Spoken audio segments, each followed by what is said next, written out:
আসসালামু আলাইকুম প্রিয় শিক্ষার্থী, আশা করি তোমরা সবাই ভালো আছো।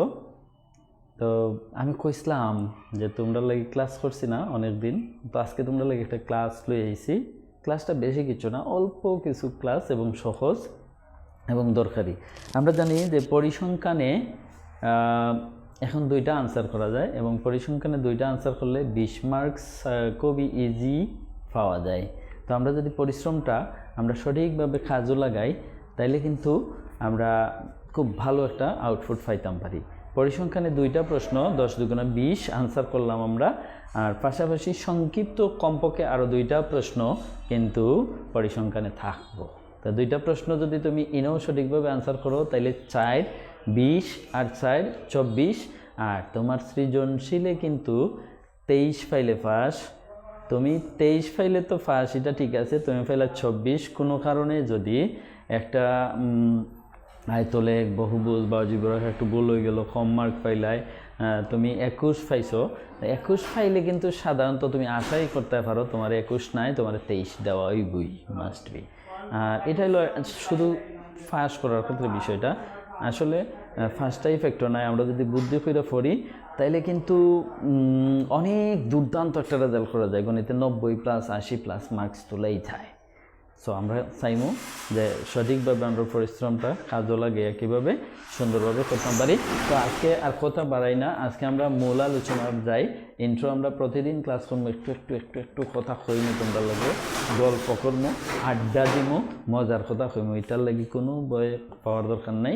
গণিত রসহীন সাবজেক্ট না, গণিত অত্যন্ত রসাত্মক এবং গণিত মজা করে পড়া যায়। সো গণিতের বই পাওয়ার কিচ্ছু নাই, আমার সাথে থাকো, আমি ইনশাল্লাহ তোমরা এই বিষয় নিয়ে আলোচনা করবো। তো আমি আজকে যে জিনিসটা স্ক্রিনে দেখলে তোমরা যে বোর্ডে প্রদর্শন হওয়ার, এটা হলো যে এরকম একটা সারণী থাকে আর প্রশ্ন থাকলে যে গড় নির্ণয় করো, অথবা গাণিতিক গড় নির্ণয় করো, অথবা আরেকটা প্রশ্ন থাকে সংক্ষিপ্ত পদ্ধতিতে গড় নির্ণয় করো। তো এই প্রশ্নগুলো করতে হইলে সূত্রের প্রয়োজন। এই সূত্রগুলো নিয়ে আমি আলোচনা করবো। আমি আজকে আলোচনা করবো গাণিতিক গড় বা গড় এবং সংক্ষিপ্ত গড় নির্ণয়ের পদ্ধতি সংক্রান্ত দুইটা সূত্র ডিটেইলস আলোচনা করবো। আর এই দুইটা সূত্র যদি আমি আজকে যেভাবে দিই এইভাবে তুমি যদি শিখো তাহলে লাভ আরও একটা আছে। তোমার দেখা যাইব যে মাঝে মাঝে তোমার সৃজনশীল প্রশ্নের ক নম্বর প্রশ্নে থাকে যে প্রচলিত অর্থসহ সংক্ষিপ্ত গড় নির্ণয়ের সূত্রটি লিখো। আজকের আলোচনাতে কি তুমি এটাও পাইবা, সুতরাং ইনো 2 মার্কের একটা ব্যবস্থা হয়ে যাব। আর এটা নির্ণয় করলে তো তুমি 4 মার্ক পারাই, এটা তোমার লাগে আরও বাড়তি সুবিধা। সো আমার সাথে থাকো, আজকে আমরা এই বিষয়টা খুবই সুন্দরভাবে উপভোগ করবো। গণিতরে ভয় পাইও না, গণিত আমি ইনশাল্লাহ তোমরা গণিত সুন্দরভাবে উপস্থাপন করে দেখাইতাম পারবো। আর আমার ক্লাস দিয়ে প্রমাণ দিব যে আসলে গণিতটা এত কঠিন নাই। তো প্রিয় শিক্ষার্থী, আমরা আজকে এখনই সূত্রের যে মুগি সূত্রটা আলোচনা করবো। দুইটা সূত্র, প্রথমত হইল গাণিতিক গড় আর দ্বিতীয়ত হইল সংক্ষিপ্ত পদ্ধতিতে গড়। তো আমি বোর্ডের লেখাগুলো মুছলে এটা জাস্ট তোমরা বুঝাইবার লাগছে, এটা আজকে আসলে না লেখলেইব। এটা আমরা পরবর্তী কোনো ক্লাসে এই বিষয়টা আমরা প্র্যাকটিক্যালি করবো, তখন এই বিষয়টা আমরা গুড লার্নিং করতাম পারবো ইনশাল্লাহ। তো তোমরা আশা করি আমার এই ক্লাসগুলায় উপকার পাইতে না এরকম নাই। যদি তুমি মনোযোগের সহিত থাকো, আমার কথাগুলো শোনো, আর আমার কথা বোঝা যায় না, আমার ভাষাগত যদি প্রবলেম থাকে তো তুমি কমেন্টে আয়া জানাইবা যে স্যার এই সমস্যা, অথবা যদি একটা অঙ্ক তোমার প্রবলেম হয়, দেখা যায় যে স্যার এটা, তুমি ছবি তুললে কমেন্টস সেকশনও এটা দিয়ে দিতে পারো, ফেসবুকও, বা তুমি ইচ্ছা করলে ইউটিউবেও দিতে পারো, কমেন্টে ছবি দেওয়া যায়, কোনো সমস্যা নাই। আমরা এই বিষয়ে আলোচনা করবো। তোমার যত ধরনের সমস্যা, সব সমস্যা তুমি অনলাইনে আমার সাথে আলাপ করবা মেসেজের মাধ্যমে।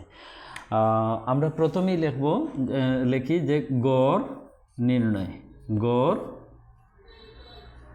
নির্ণয় এর সূত্র। এটারে আমরা কইতাম পারি গাণিতিক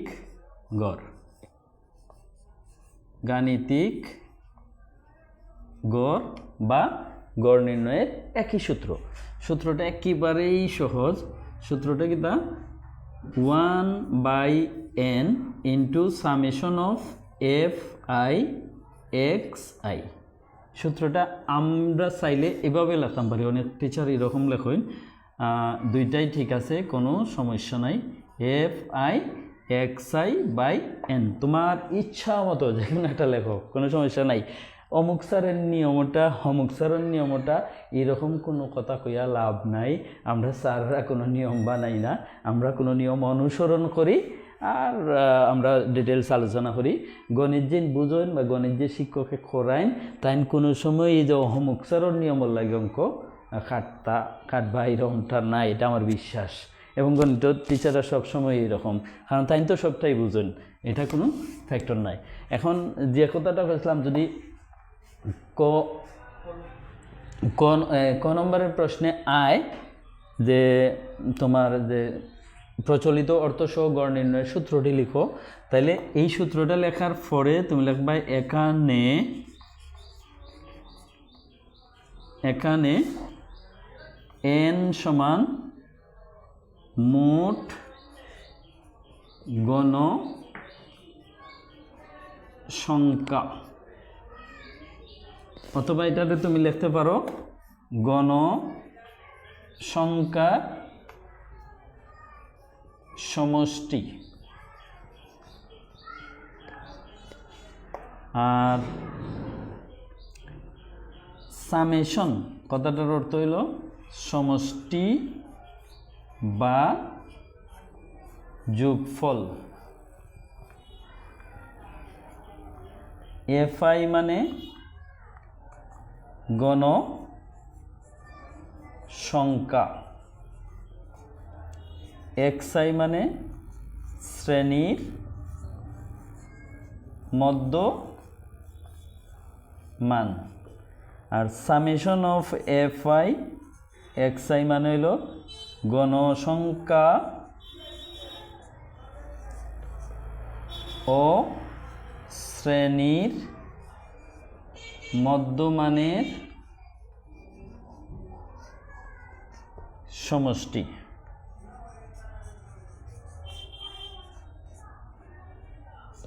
আশা করি আমার মনে হয় যে গড় নির্ণয়ের বা তোমার এই গাণিতিক গড় যেটাই হোক, এটার সূত্রটা তোমরা খুব সহজেই বুঝি লাইছো। আমরা আবার কই n মানে কিটা মোট গণসংখ্যা অথবা গণসংখ্যার সমষ্টি, এই দুইটার যে কোনো একটা তুমি লেখলেই হইব।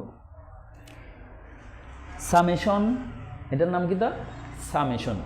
সামেশন মানে কিটা সমষ্টি অথবা যোগফল। এটা হচ্ছে fi, হয়তো আমার লেখার কারণে এটা বুঝতে একটু বেশ সময় হতে পারে। এটা হচ্ছে fi মানে হচ্ছে গণসংখ্যা। fi মানে কিটা গণসংখ্যা। আর এটা হচ্ছে xi মানে শ্রেণীর মধ্যমান। xi মানে শ্রেণীর মধ্যমান। আর summation of fi xi, summation of fi xi গণসংখ্যা ও শ্রেণীর মধ্যমানের সমষ্টি। বুঝছো? আশা করি বুঝছো। আর কথাটা আর একটু কথা কই আমি তোমরা লাগি, এই যে অক্ষরটা লেটারটা ছোট হাতের n, এটারে n এর মতোই লেখবাই। এটারে কোনো সময় x এর মতো, আবার কোনো সময় তুমি যদি h এর মতো লেখো তাহলে আমরা বিভ্রান্ত হই। x হই, n হই, আর h হই। তুমি n রে n এর মতো লেখবা, x রে x এর মতো লেখবা, h রে h এর মতো লেখবা। এটা কিন্তু h না, এটা হচ্ছে n। তো আশা করি বুঝছো। যদি বুঝো না, ভিডিও টান দিয়া আবার ব্যাক করে আবার দেখো, আশা করি বুঝো ভাই। 2 বার 3 বার 4 বার দেখো, তোমার লাগে আর সমস্যা নাই। আমরা ইনো আর সময় স্টে করতাম না, ক্লাস আর লম্বা করতাম না।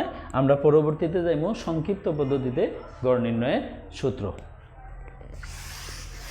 আর যদি মনে করো যে আমার কথার স্পিড বেশি হয়ে যায়, কমেন্ট সেকশনও জানাই ভাই, আমি চাইলে কিন্তু আরও স্লো করতাম পারি। আর তোমরা যদি না চাও ঠিক আছে আরও ফাস্ট করুন, তাহলে এই সমস্যা আরও বুলেট গতিতেও আমি পারবো, এটার লাগে কোনো সমস্যা হইতো না। আমি যেভাবে ইচ্ছাভাবেই করতাম পারি। তুমি কিভাবে স্বাচ্ছন্দ্য করো এটা আমার একটু জানাই ভাই কমেন্ট সেকশনও। আশা করবো তোমরা এই বিষয়টা উপকার হইব। তো সংক্ষিপ্ত পদ্ধতিতে গড়, সংক্ষিপ্ত পদ্ধতি পদ্ধতিতে গড়।